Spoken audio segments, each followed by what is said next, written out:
So, Sam, you're in the studio, and it's easy for me because we're not having very much difficulty here. But anyway, that's all right. If you see me holding my phone, it's all okay. Now, ladies, with the conversation here, I was just a bit distracted there. I had to turn some things. Sam, talk a little bit more about reflexology and how you became interested in becoming a reflexologist. Okay. Like Nicki, I actually have had health issues as well. And at the time that I discovered reflexology, I had to go part-time because I was unwell. I was wanting to change my life, wanting to actually obviously get better, but also find some work that was actually made my heart sing and actually was good for me, not just earning a living. Yeah. I was looking at to study a natural therapy, but I wasn't sure what, and I discovered reflexology, and my life is now totally different. You know, that condition is totally disappeared out of my life. And I now do something that I couldn't imagine not doing it anymore, because it is just the best thing that's ever happened to me. And how long have you been doing it, Sam? I've been a professional reflexologist for 23 years. 23 years. And it's 2023. Yeah, exactly. So 2000. 2000, yeah. The 2000 was a big year. A big year, but a year of growth and development for the next 23 years and supporting people through their issues and whatever they're living with and all that sort of thing. That's fantastic. Now, Vicky, you said you've been doing it for almost 30 years, what you're doing. What inspired you to do what you do?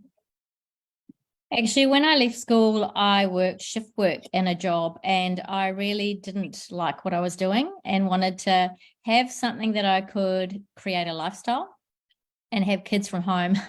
Little did I know that having a business was a little bit more challenging than, fitting it around the kids. But it has worked out that way long term.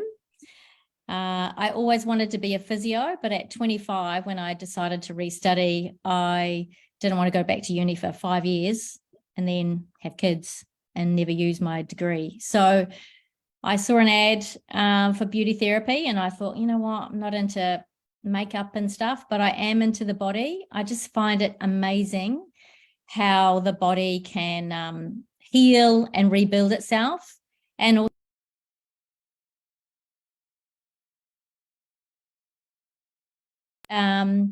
that was my key. And the other thing, obviously, from going through adrenal fatigue a little bit later on, was how nutrition or nutrients could then really improve skin health, as well as the knock-on effect with stress and hormones. So that was kind of the start of my journey.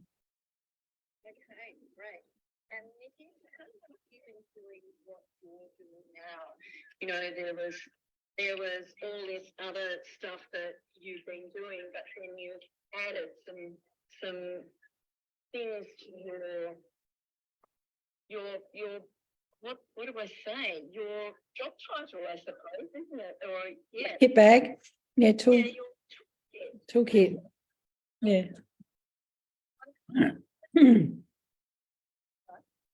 Probably the last three and a half years, I've incorporated some more work with the lymphatic system, more directed towards that and educating people.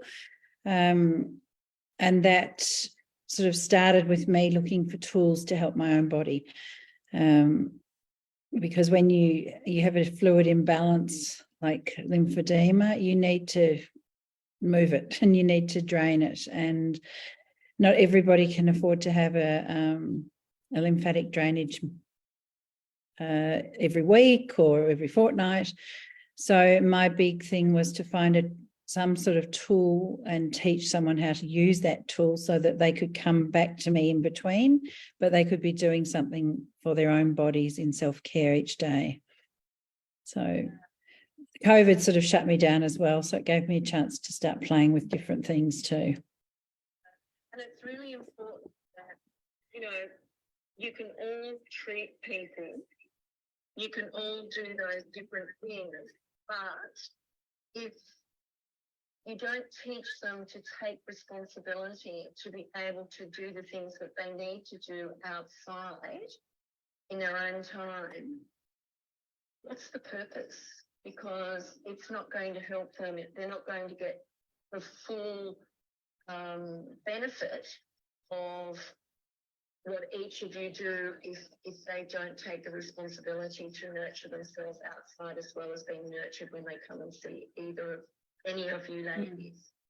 So that's absolutely right. And we've all actually been to each other for treatments over, you know, we all get supported by each other, and we all have a very similar philosophy. We might have a slightly different take on how to get somewhere, whether it be with products or with moving the body or whatever. But if people don't do the homework, in inverted commas, then they're not going to get the results that they're looking for. Or feeling, you know, for my people, it's a feeling, you know, when you come in with a big swollen ankle and they leave without that swelling in the ankle and the leg, then that means less inflammation, less pain, and that doesn't last like that, sadly. It's not a, you know, treat them once and they're done. No, it's not, because the body's dynamic and fluid comes in and fluid moves around and picks up different things. But if I can make somebody's body feel a little bit less inflamed and sore, and for one of my clients, she's 87, she comes once a fortnight and her ankle blows up in between that time. But at her age, for her to get, say, 10 days out of standing on her legs and with little pain, little to no pain, then it's worth it for her, you know. So she doesn't do a lot of homework, but she's got a lot of other conditions going on that preclude her from bending over and doing different things. But she's pretty good. Yeah, that's good. Now, Sam, you would see how many people would actually do their homework when you give them homework, because you would. The ones who actually do it, I notice the difference. Yeah. Whether it's why they're actually coming to see me, as to what we actually do for them in between sessions. Certainly, if, so for example, with the younger people and the other people who I teach the self-care for anxiety, if they follow that up, then they really notice the difference. Yeah. And how old's the youngest that you've seen that lives with or suffers from anxiety? Look, I have worked with younger children, but I actually find it's a bit more difficult to sort of get that consistency. The majority of people who I work with the anxiety would tend to be teenagers, but they now say at least 2 out of every 4 people suffer anxiety at some stage during their schooling, and that's from primary school right through. And now it's actually higher than that because of COVID and everything that's gone on homeschool and kids now schools and further schools. The anxiety schools are huge now. And do you treat many teachers? Because I think you need to. Oh, yeah, they're the ones who I need to work with. But yeah, I do have a few. Yeah. Vicky, do you have a few teachers that would come to work? I have had a few. Their schedules are pretty crazy, so they'll often come in their holiday break. But I have definitely, sorry? Which is not enough. Which is not enough, but you know what? They've got to do what they've got to do and fit it in and around other things. But yeah, they're living with incredible stress levels after, well, generally a teacher is a pretty stressful job, but after the last few years when we had the lockdowns and they were all navigating like everybody, teaching online and teaching their own kids and monitoring what was going on with everyone in the household, they need as much love and support as anyone. So the other one is any healthcare workers, you know, nurses and doctors and things. They, you know, a lot of us had downtime, too much downtime, and then the other flip side of the medical system, you know, the allied health practitioners often were dead in the water, and the medical practitioners were working crazy. And totally fried.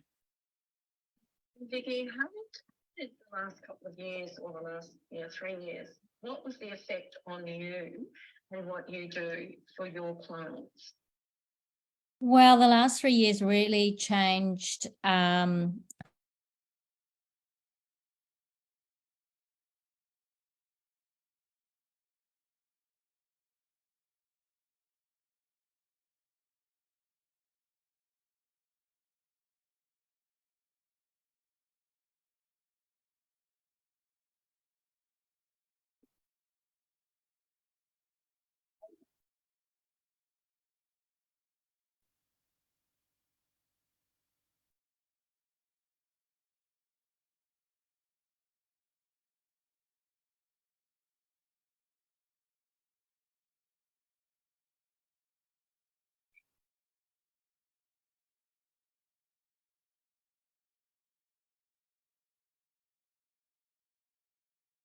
Yeah.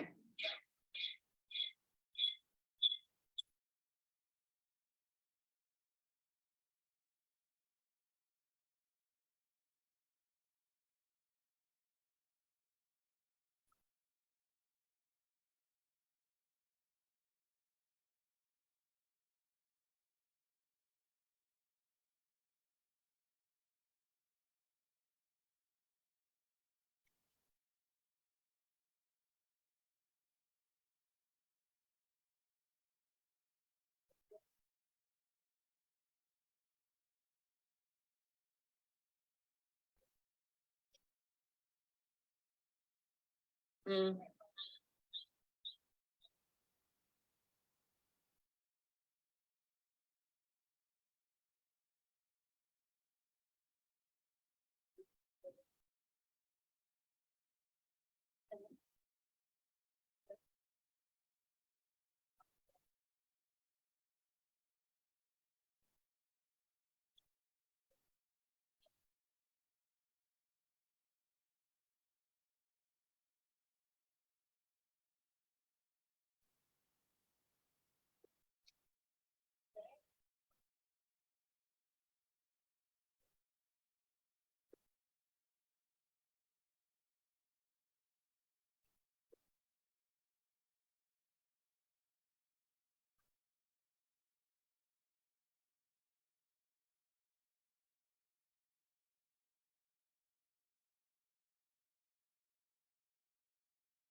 Yeah, and that's the hard part, trying to find that healthy balance of them fitting what you're educating them with into their lifestyle.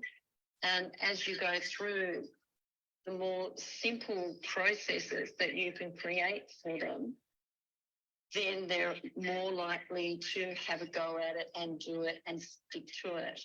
Because we like simplicity, we don't like complication, and we like, a lot of the time we like things done for us, don't we?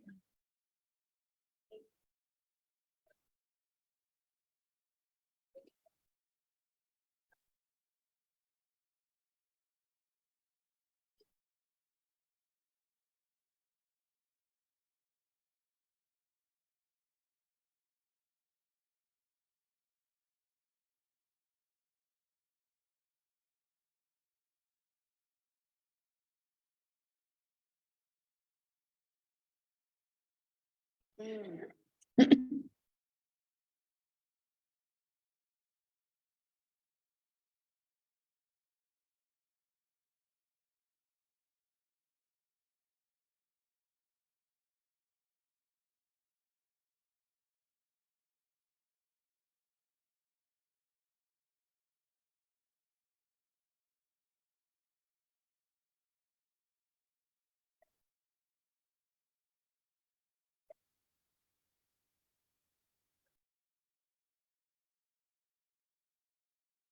No, true.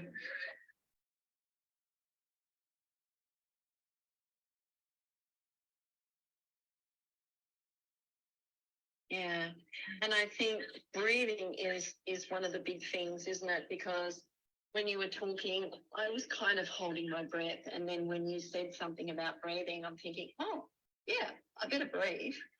And you know, when you're doing exercise, or you might be thinking about something, or you're stressed, you usually hold your breath, and so it makes it a little bit harder for you to really concentrate on things when the oxygen isn't going through the body and through the brain to have that clarity there.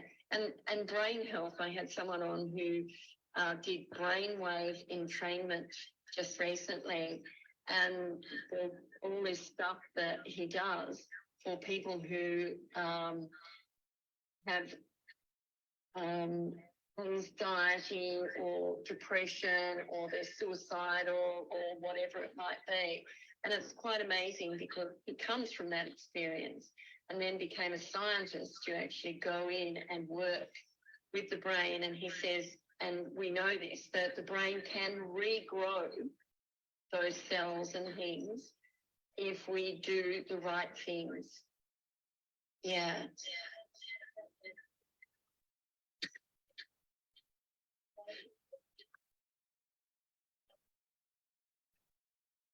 Yeah. Yeah. Yeah. Okay.